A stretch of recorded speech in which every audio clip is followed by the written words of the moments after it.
Hello! Can you believe it? It's finally my first break from school. Jeez, I gotta get this camera under control. Yeah, it's my first break from school. Friday it's off and Monday is off. So, you know, I'm uploading early and... Jeez, what is wrong with the road? It's so freaking rickety. But yeah.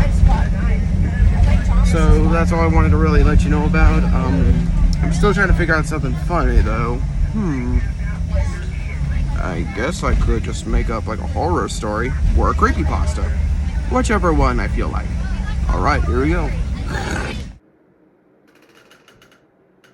Hello. I am the storyteller, Caleb Warren. And I'm here to tell you a creepy story. And it's called...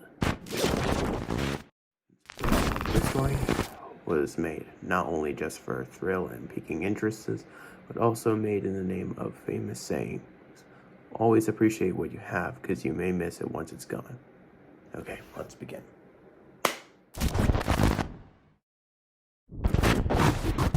Should I change my routine? Or should I accept the fact that I am going to come home, eat dinner after spending time with grandma, and then fall asleep to stupid videos and non-essential podcasts? I swear, this world should revolve around me. This is unbelievable how I follow every trend and no one seems to care. I swear I should. A loud snap echoes across the student's desk. He looks up and sees two scowling eyes staring into his soul like he had missed something big.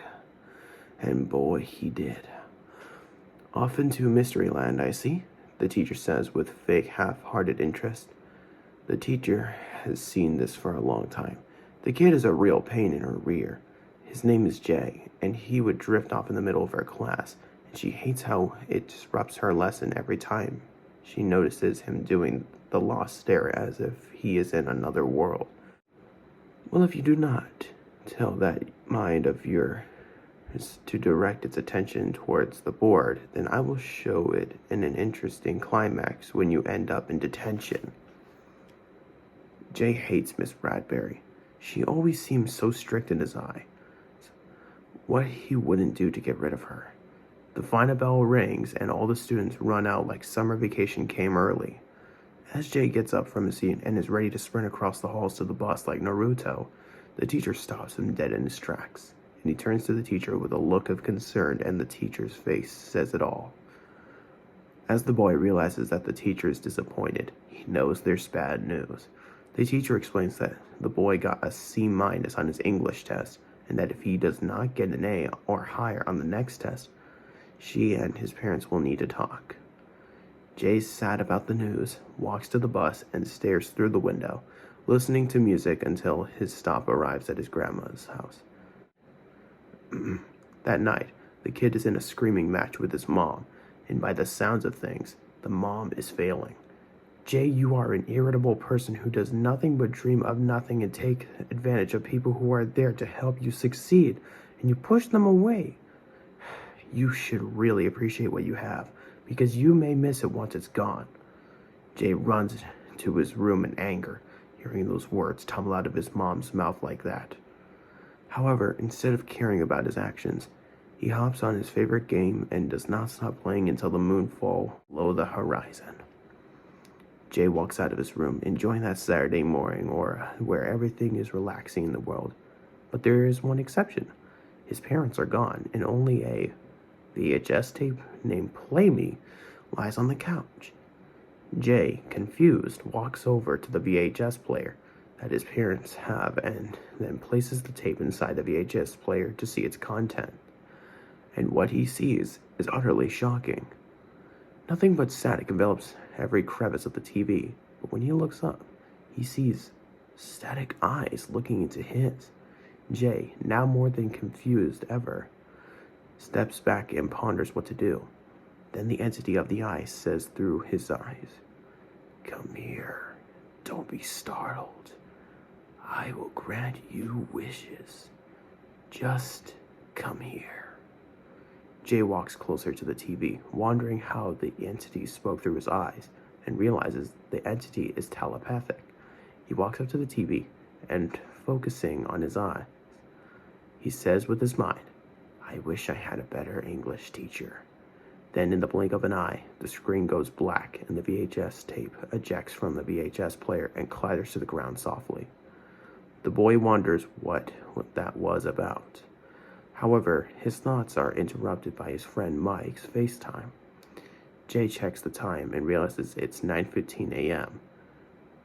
Why are his friends calling him so early? He opens the call and asks why he is up so early. His friend says through tears of sadness that Miss Bradbury had retired from teaching and would no longer be teaching again. Jay's ears started to ring as he told his friend he will be right back and hung up. Jay could not believe what he heard and realized that looking into the ecstatic eyes along that thought caused it to come true. He called back up his friend and said he went into shock at what happened and then faked a tear pretending that he missed her. His friend hung up after bidding him good luck. Wait, good luck? That's when he heard his grandma's car pull up and heard her yell, "Get in the car, Jay. You're coming to my house until your parents get back." Jay got into his grandma's car, and as they drove on the highway towards their destination, which lived in the forest far away from any of the towns, he unloaded everything of what just happened. While he was venting about what happened, they passed through the thick forest that seemed to envelop all light that tried to pass through, making it hard to see the path ahead. Once he was done venting about the minor incident, his grandma slowly turned her head and gave him an expression so blank and eerie that it felt like a vice was clasping tighter and tighter around his heart every second that she didn't take her unblinking dead eyes off him. After staring into his grandma's stone-cold expression for what seemed like an eternity, she slowly looked back at the road, and they both didn't say anything for the rest of the car ride. After a long journey of pin-drop silence, lo and behold, their cozy corner of the world came into view, as marvelous and as warm as it has been for several decades in these outskirts. As Jay and his grandma got out of the car, they both walked up to the brick stairs and in through the creaky wooden door. As they both sat down on a couch decorated with pictures of dandelions, roses, and other flowers in a pastel blue room, Jay started to think about asking his grandma about the incident in the car, and so he did. However, instead of the blank stare, she gave him a confused and concerned face and asked him what he was talking about. He explained to his grandma that once he got done venting about everything at the same time, they were passing through a dark trail to her house. She looked at him like she was dead with her eyes wide open. His grandma looked at him confused for a few seconds and burst out laughing. He got confused as to why she was laughing like this. Was some impractical joke? His grandma said in between choke giggles that she would never do that. Trying to forget about this conversation, he asked his grandma to turn on Saturday morning cartoons. His grandma didn't question any further and turned on the TV, and Jay got lost in the bubbly cartoon music, vivid colors, and pleasant lighting while the characters had their adventures. Before the boy knew it, it was time to go home, so he got in the car, bid one more goodbye to his grandma, and left. As they drove home, he could not stop thinking about how he used a tape to bend reality, like Thanos using the stones on his gauntlet. As Jay and his family walked in and hugged him, he looked over towards the counter and didn't see anything. Deciding that maybe he just had a premonition of what was going to happen, he went about his day and not thinking about a single speck of the incident. After dinner, his parents state that they need to head out of town again tomorrow, and his grandma will pick him up at 9:15 a.m. tomorrow. The word echoes like cymbals in his ears as he realizes the fact that he will be home alone until 9:15 a.m. Perfect. Absolutely perfect. This will give me enough time to investigate if this magical tape is actually making his wishes come true.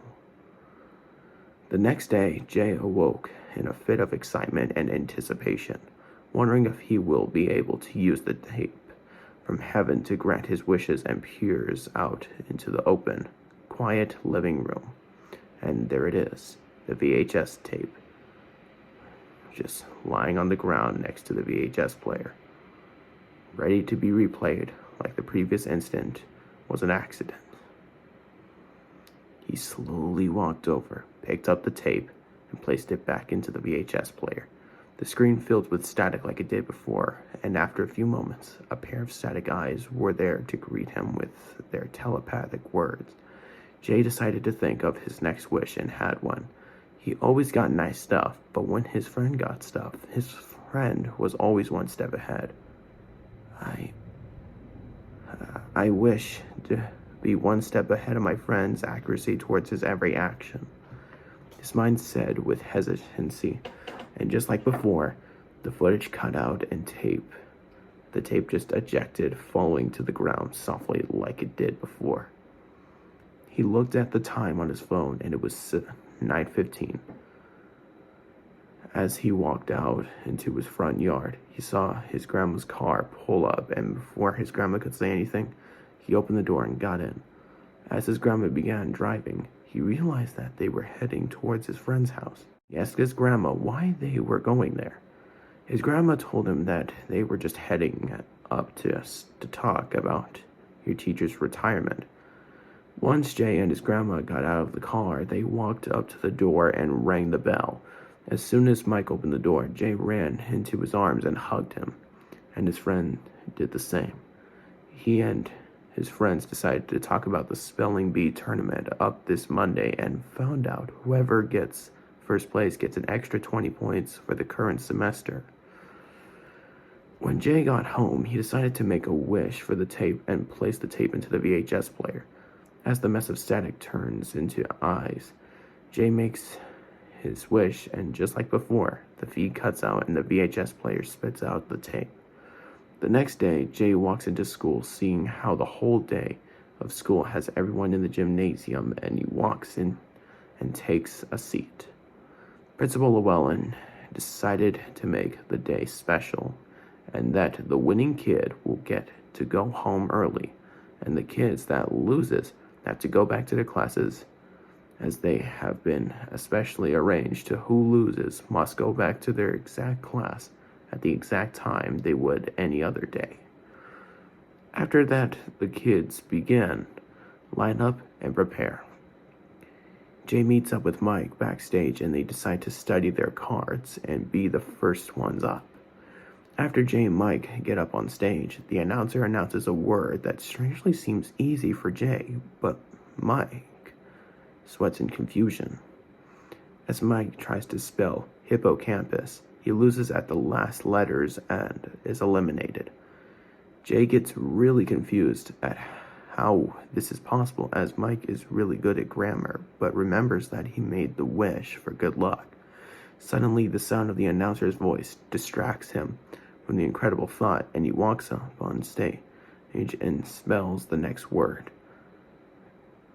Word after word, student after student, Jay is killing it at spelling, and he's wondering if maybe this was just natural talent and is completely absorbed in excitement. So much so that he does not notice when his friend leaves with a frown of embarrassment. After beating everyone and coming in first place, Jay decides he should go call his mom to come pick him up. But before he could press the contact on his phone, he sees his friend standing off in the distance at the woods behind the school. Jay runs up to him and tells him that Jay himself is sorry for Mike failing the word, and Jay offers him a handshake. However, instead of a handshake, Mike pulls his arm back and punches Jay straight in the face. Jay is perplexed and says in anger and pain, "Ow! Why would you do that?" Mike responds with a cold, almost demon-like message. "You wished for good luck? Well, you got what you want. Now I am getting what I want, and I want revenge." Those words echo and reverb in Jay's bloody face, eerily and ominously, by its venomous rhythm. As Mike is going in for another haymaker, while calling Jay a jerk, the principal, along with a nurse runs out and carries Mike away, while the nurse takes Jay to the infirmary and cleans up his wounds. He wonders why all of this happening. Later, Jay's parents are called in and they ask Jay what happened. Jay tells his parents of how his friend beat him up, all for failing the first word in a spelling bee. Once Jay finishes explaining what happened to his parents, instead of comforting him, they just tell him to go wait in the car as they discuss what happened so they can figure out a plan. As Jay heads out, he thinks he can see Mike staring at him, but he disappears the moment he blinks to refocus his eyes. Thinking he was just hallucinating, he turns to the double doors of the school and walks to the car. Jay, now at home, starts to think he should talk to his friend and sort this flipping fiasco out. The next day, Jake walks over to his friend during recess and asks why he punched him, as that was rude and unexpected. Mike slowly turned to him and said in a cold voice, "Because you deserved it." Jay asks Mike why he deserved it, even though he can't recall what he actually did wrong. Mike replied in an intimidated tone of voice, "Because you think you can use my knowledge to your advantage. What kind of a friend are you?"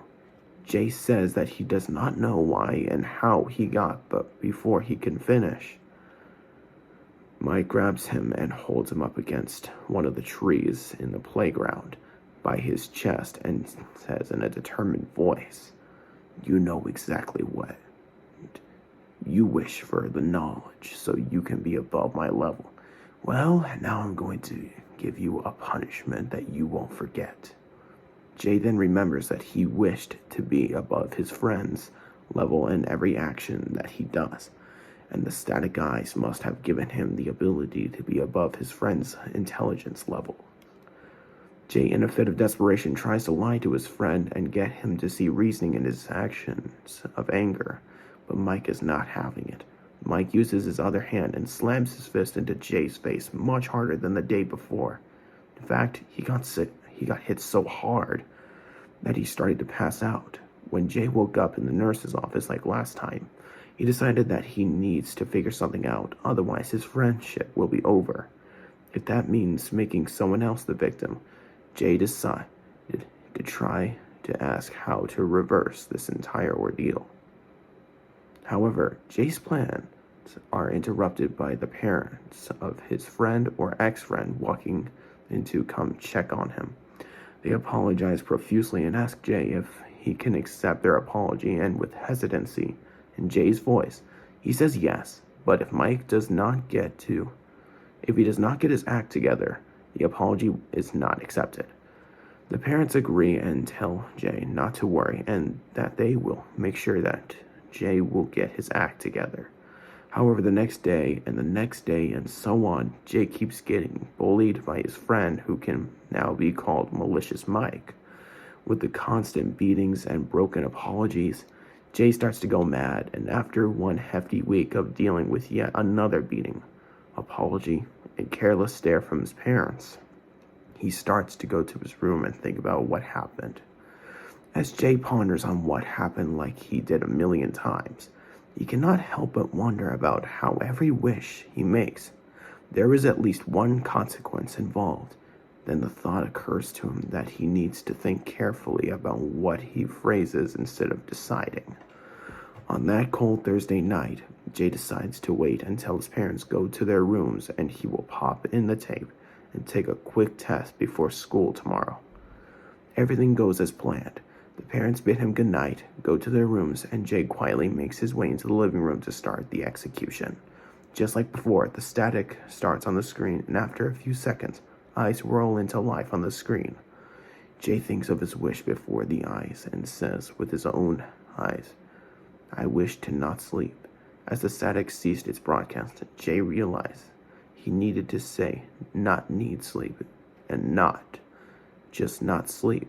But it's too late to turn back, and he realizes that, including need, this will stop the effects of sleep deprivation.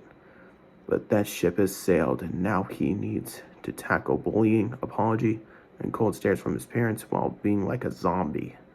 Before he knows it, the minutes turn into hours. The hours turn into days, and the days turn into weeks. The bullying combined with the endless cycle of no sleep and no one coming to his aid is driving him to insanity, and one day he has had enough. He is going to destroy the VHS player and tape for ruining his life.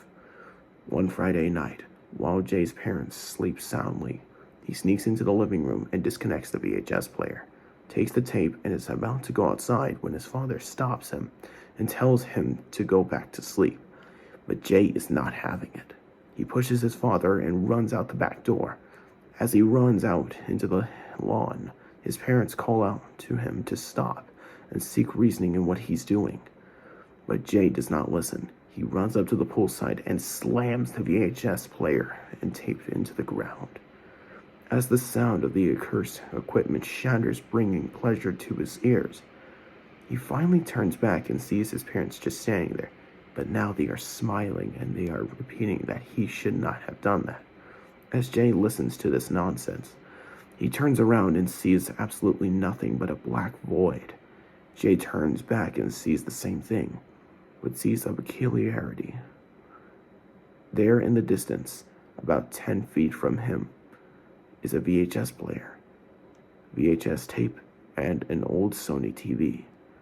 Jay hesitantly takes the tape in his hand and realizes that the tape has writing on it. It reads, "Did you learn your lesson?" Jay places the tape in the VHS player, thinking that this is the same damn thing. But instead of the static he usually sees, a still white background with a black figure comes into view. The direct figure then says in a loud, booming voice, "Have you learned your lesson, Jay?" Jay does not know how to react, but when the figure tells him to speak, Jay falls to his knees and exclaims in a trembling voice that he is sorry for what he wished for. He should have appreciated what he had in the beginning, because he would, and now misses it when it's gone, and begs for this madness to stop. The figure pauses for a moment, then lets out a sigh and says that he is proud of Jay, that he learned his lesson, and announces that he is going to erase this timeline and bring everything back for good. With that, the figure snaps 2 times, and everything turns to black. Jay then wakes up startled in his bed by his mom, who is waking him up to get him to school. As Jay looks at the date, he finds out that the previous week had never happened. As Jay walks into class, he waits for the line to clear out and asks the teacher if he could have a moment with her after class. The teacher is perplexed by these words, but agrees hesitantly. During the whole class, the teacher notices that he is paying his full attention to her. After the long lecture on Langston Hughes, the final bell of the day rings and all of the students leave. As Jay and the teacher walks out to catch the bus, Jay confesses that he is sorry about everything he did to make her not like him, and asks the teacher if the next she can tutor him during lunch. This leaves the teacher confused and surprised by this change in him. But with a warm smile, she simply says, "Yes, I will." Thank you for listening to my story. This was actually all written by me. The thought of making it was by me. The idea was from me. I will try to make another story, but it might not be as long. So just be grateful that I did something nice. But I know you all are pretty much grateful. You guys come back to my channel quite a lot. Okay, see you later. I now have to return into the shadows. Please excuse me for my slurred words. I was just a little bit tired. Okay, bye.